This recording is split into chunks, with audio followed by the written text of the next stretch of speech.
Excuse me with the difficulty of the language and the sound of my voice now, involving a difficult and gosh darn important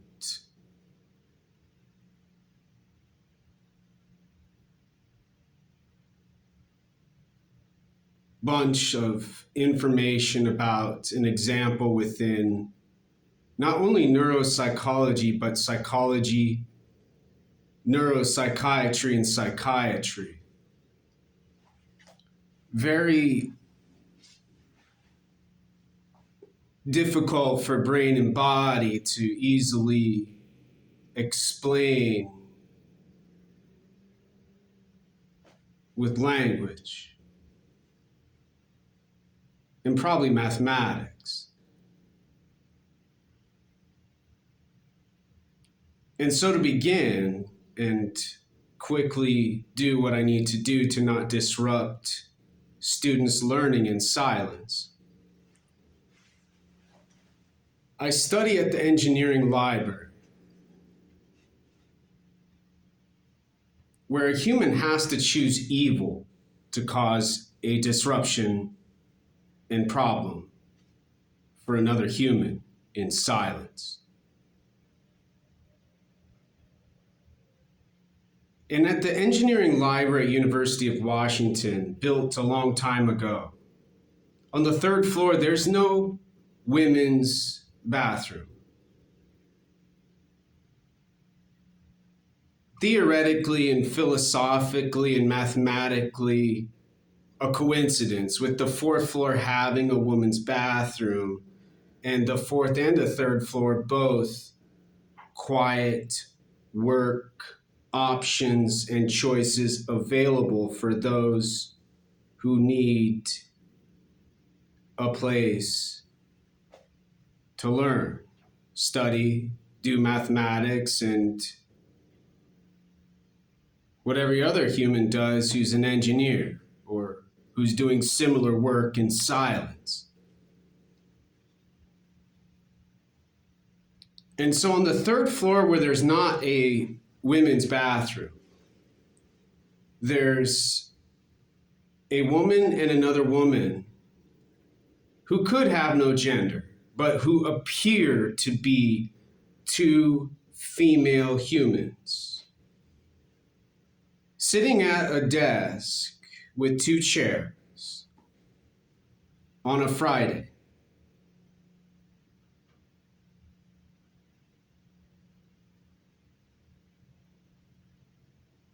What I would have to ignore to notice having to do probably with a person mentoring and teaching and tutoring another person, unless they were a group working together. Worst of all,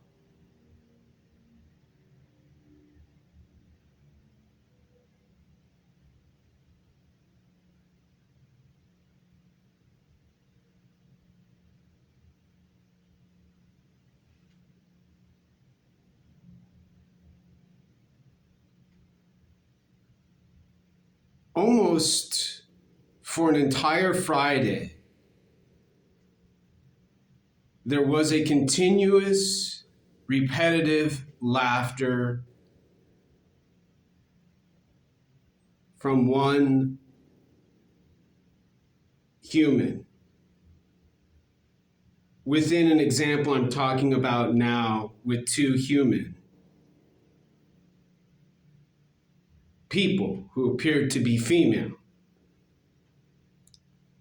laughing and laughing and laughing and laughing, and then the quiet talking of the other person, and laughing and repeating and continuing until almost the library closed at 5.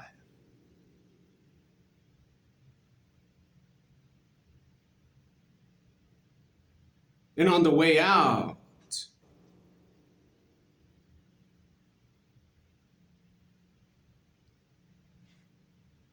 I randomly looked over, and the person who laughed all day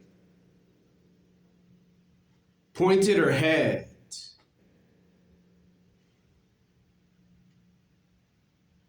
possibly spontaneously and randomly, at the ceiling when I looked over and they were leaving. The other person putting their head down.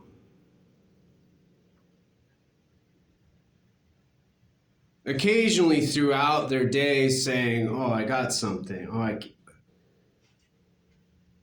Verbally almost notifying they learned.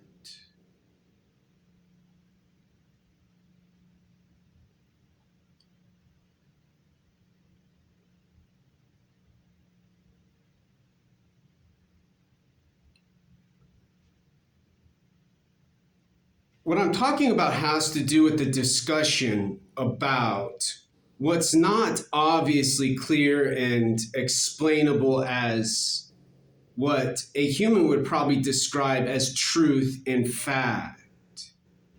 However, not without a complexity and theoretical and hypothetical involvement of psychology in what two humans who were female,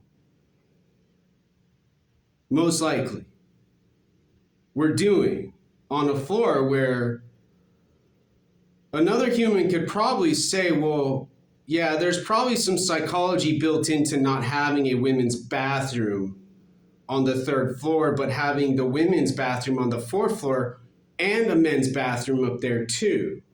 So the third floor doesn't have a women's bathroom, only has a men's bathroom, and could therefore be more for men, who probably think differently and have thought with different hormones and styles of cognition. All of what I'm talking about, theoretical and hypothetical. But what's so distressing and emotional has to do with two humans who know exactly what they're doing what they're doing within what they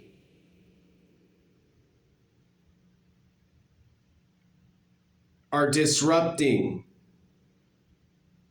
with their intentional decision to use their intelligence with what they see psychologically and notice physically involving stimulation.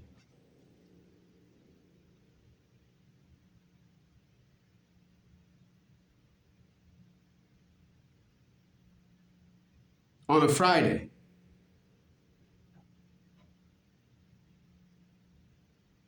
A day usually human engineers and students leave a college university and have a break. However short, a rest and pause.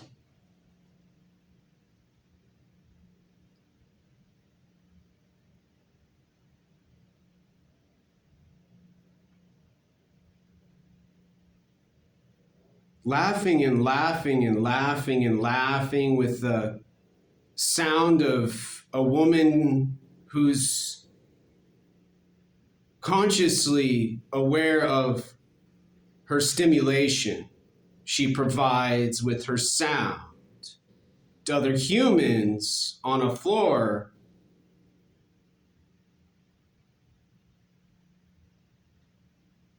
who could be men who have a bathroom and who don't have as much distress needing to use a restroom a floor above or down below, and who can just work and work and work and work in silence.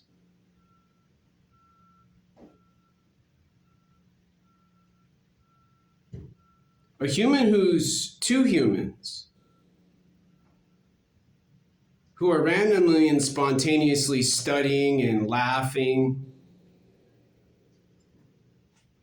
doesn't cause me to record a final video for Brain Body World after a blinking light. But as an example altogether, I have too much emotion about what humans are doing psychologically with their intelligence, having never spent time learning about what psychology correctly does for a human, and could possibly intentionally be using psychology to get smarter.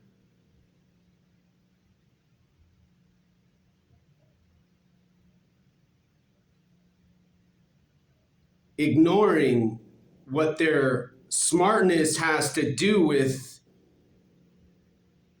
causes worse economics.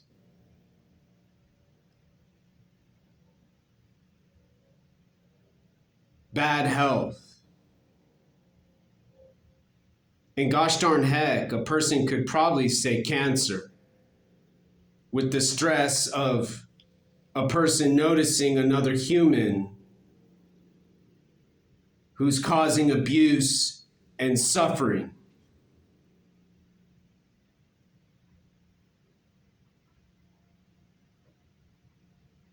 Especially for those who are solving problems and spending a lot of time doing difficult, tedious, mathematical language work. They know what they're doing, but why gosh darn heck